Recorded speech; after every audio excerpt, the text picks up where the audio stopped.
You found it. Your home for the best content on your favorite team, the Fighting Tigers of LSU. Do us a favor, subscribe to the channel, leave your comments below, and be sure to smash that like button.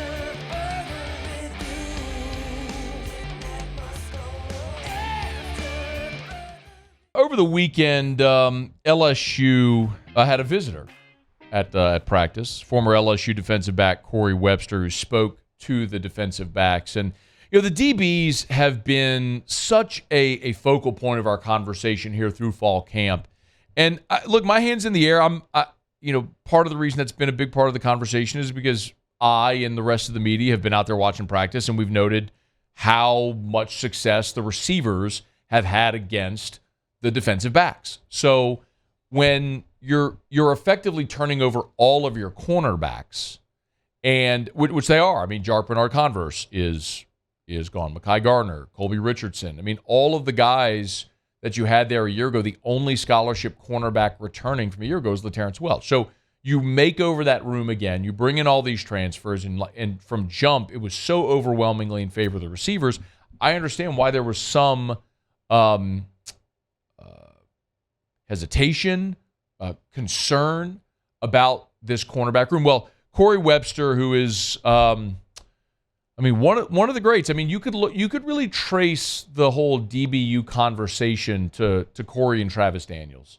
You know, they were the cornerbacks on the 2003 national championship team, and that's what really was the springboard into the DBU sort of era, where you went from those guys to, you know, obviously LaRon Landry, and then Pat Pete came, and Tyron and Mo Claiborne and Thorold Simon, on down the list that you all know, which became DBU. But you could sort of trace it really to Corey Webster being an All-American, national champion.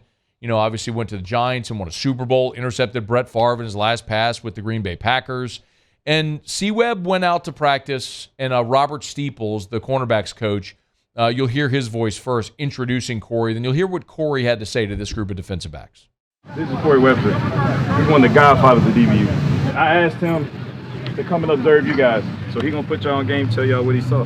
DBU wasn't built off of 5 stars and things like that. You had to drop that ego as soon as you came in the door. I wasn't that. I didn't even play the position for that long of a time. I started it my second year here. Y'all not that far off.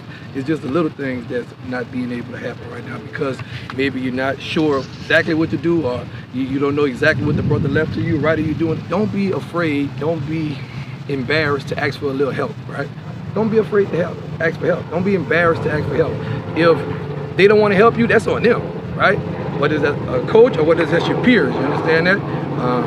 But I think y'all there, man. Y'all just got to find that time to check in. Next thing, zero excuses. I hear little excuses going on, man. Everybody is hurting right now. Not just LSU, but all across the country, right? You need to hear nor there. Figure out if you're sore, if you're hurt, or if you're injured. Y'all got to identify that and not lie about it, right? If you're sore, you got to fight through that. You understand that? But don't be, condition yourself to look for an excuse, man, this hurt, that hurt. We need you, because what happens is if you stop playing, then that put more reps on this guy, more reps on that guy, right? Mental reps. Use them. I don't see us taking advantage of those mental reps. All that walkthrough and stuff, that's the time to get your footwork right. Even when you're doing the punt return team, that's the same footwork. Kick slide, that's what you're working, coach. Yes, that's what it look like. But we're not doing that when, coach is not around, right? That's the integrity part of it, right? Take that with you, man. When y'all doing the walkthrough against those guys, as far as the guy that got the red caps on, the managers and stuff like that, treat that as a real rep. Don't be looking for him to brother-in-law you know what I mean? Yes, he's supposed to come and give you that work, right? Y'all are world-class athletes, right? So use that as a mental rep. That's a walkthrough period, but use it as a mental rep to do the little things, right? Attention to detail. And that's what separates you guys from, the bunch, you know what I mean? Whoever do the little extra. That's the difference between ordinary and extraordinary, right? That little extra in front of ordinary, right? So do the little things better than everybody else, man. I think you guys will be all right, but you're going to have to gel in together, make some sacrifice on your own time to get in that playbook and know it so you can play fast. I love it.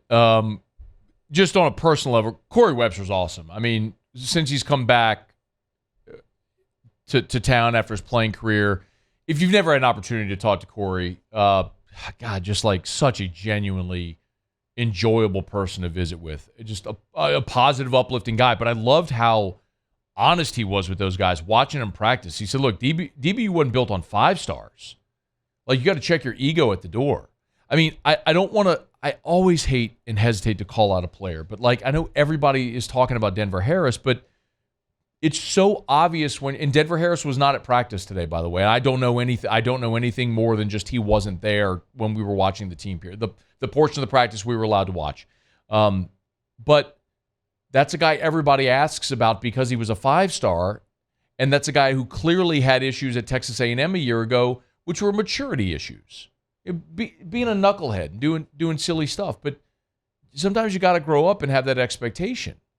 You heard Corey say, man, ask for help. If you're not sure, don't just assume and get it wrong. Like, speak up and ask. Sometimes it helps to have a guy that was an All-American, a national champion, a Super Bowl champion say that to you. Hey, ask. Zero excuses. And I'm going to tell you, the thing Corey said there, and like when we were watching 11 on 11 last week, I think I might have mentioned this to y'all, but you can, when the media is there watching, so the offense is obviously on one side of the field, defense is on the other, and where we're positioned is the defensive side. Okay, so we're basically, the media is behind the defense, and you can do one of two things. You can either stand there like behind the defense on the ground, or I like to go stand on the top row of the bleachers that are set up there so I can see over the defense. But sometimes, and I did this today, like you go stand down behind the guys so when they come off the field, like you can hear what they're saying. And suffice to say, sometimes when a guy gets beat, he comes to the sideline and he's using some colorful language to explain why he got beat by a cheating this or that and grabbing whatever, But Corey's telling me, no excuses. You talked about the mental reps. I love that, where he's like, hey, look, even whenever you're standing on the side, even if it's punt return, it's the same footwork as when you're backpedaling. Get those mental reps in at all time. And you can just tell it's the type of thing that everybody was bought into. And you know what it screams? I don't know if you agree with this, but to me what it screams is, where's the leader in that room? And I don't know that he's there yet. If you're a young guy and you see senior All-American Corey Webster doing that, it's easy to say, okay, that's what I'm supposed to do. I think that's true in anything you do, right? Like whatever industry you're in.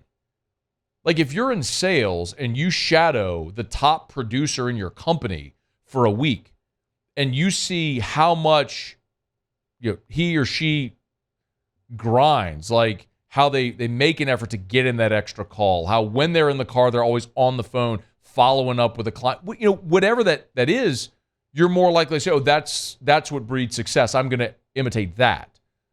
Just, whatever it is in life that you do, when someone who is a top producer or is an alpha sets the example. So I think that secondary right now is waiting on that guy.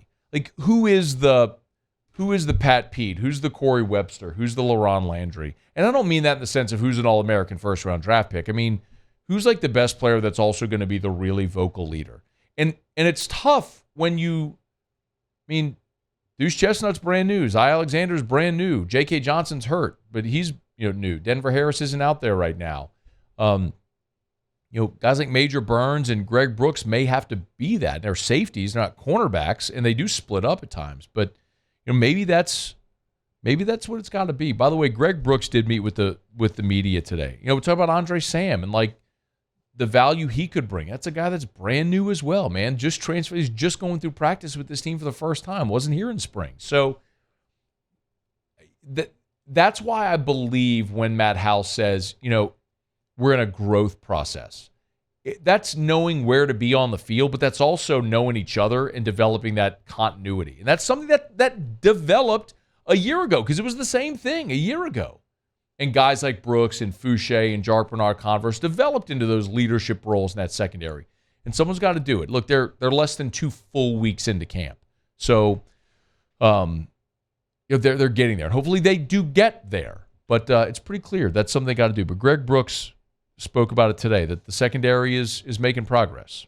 I had to talk with the guys today after practice. We got to keep going out there each and every day and try to act like we're the best secondary in the country, which I firmly believe that we are. And we got to keep putting in that work each and every day, playing with confidence each and every play, not just some plays, but each and every play. And I feel like definitely coming along as a unit, and it's showing throughout these practices. LSU, less than 3 weeks away from the opener against Florida State. They will be challenged. Obviously, you got Johnny Wilson out there. I mean, you got Jordan Travis. LSU's going to be tested. That secondary is going to be tested early in the season. Not just that opener, but, man, you've got 2 road conference games with Mississippi State and Ole Miss, home conference game against Arkansas. That's all in September. Just in the month of September. 3 conference games and a top 10 opponent, Florida State. You better be ready to roll come September. Hey, thanks so much for watching. Please leave your comments. I love to interact. And be sure to hit the red subscribe button below.